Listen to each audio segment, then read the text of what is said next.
नमस्कार दोस्तों, मैं डॉक्टर नरेश चौधरी।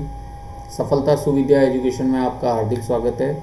हम प्राचीन भारतीय इतिहास का अध्ययन कर रहे थे। प्राचीन भारतीय इतिहास के स्रोत में साहित्यिक स्रोत का हम अध्ययन कर रहे हैं। साहित्यिक स्रोत में धार्मिक और लौकिक दो तरह के साहित्य होते हैं, ये मैं बता चुका हूँ। आज जो इस वीडियो में हम अध्ययन करेंगे वो हम करेंगे उपनिषद। साहित्यिक स्रोत में धार्मिक साहित्य के जो प्रमुख अंग हैं उसमें उपनिषदों का उल्लेख है। तो मैं वेद बता चुका हूँ और ये सब मैं अध्ययन करा चुका हूँ। उपनिषद दोस्तों, उपनिषद भारतीय आध्यात्मिक चिंतन के मूल आधार हैं। भारतीय आध्यात्मिक दर्शन के स्रोत हैं। वे ब्रह्म विद्या हैं, जिज्ञासुओं के ऋषियों द्वारा खोजे हुए उत्तर हैं। जिज्ञासु ऋषियों ने जो उत्तर खोजे थे वो उपनिषदों में मिलते हैं।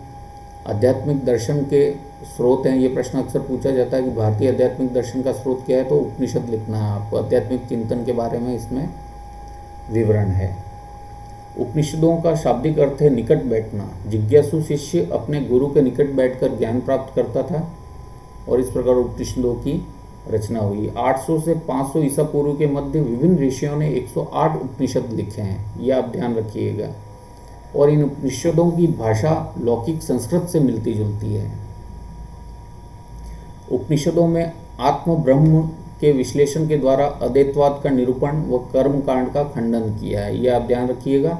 अद्वैतवाद का निरूपण व कर्म कांड का खंडन उपनिषदों में किया गया है।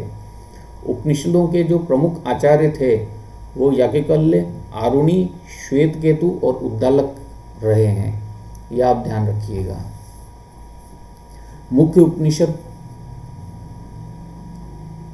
ईशावास्योपनिषद, केनोपनिषद, कठोपनिषद, प्रश्नोपनिषद, मुंडकोपनिषद, मांडुक्योपनिषद, तैत्तिरीयोपनिषद, ऐतरेयोपनिषद, छांदोग्योपनिषद, बृहदारण्यकोपनिषद।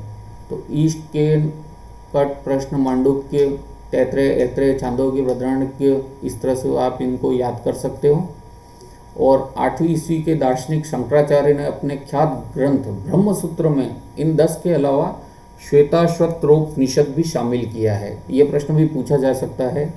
एक तो आदि शंकराचार्य, दार्शनिक शंकराचार्य 8वीं सदी में, उनके प्रमुख ग्रंथ का नाम क्या था, तो ब्रह्मसूत्र है।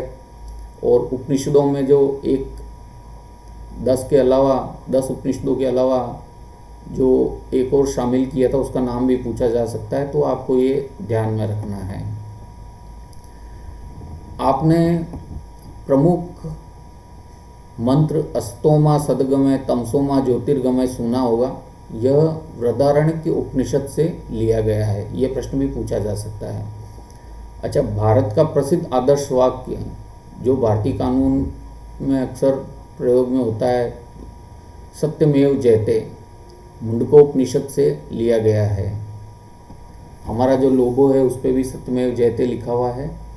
तो भारत का प्रसिद्ध आदर्श वाक्य सत्यमेव जयते मुंडकोपनिषद से लिया गया है। ये प्रश्न भी पूछा जाता है, पूछा गया है।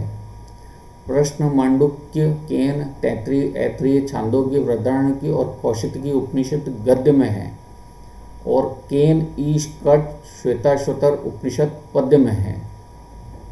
उपनिषदों को वेदांत भी कहते हैं, यह आप ध्यान रखिएगा। ये भी महत्वपूर्ण है, उपनिषदों को वेदांत भी कहते हैं।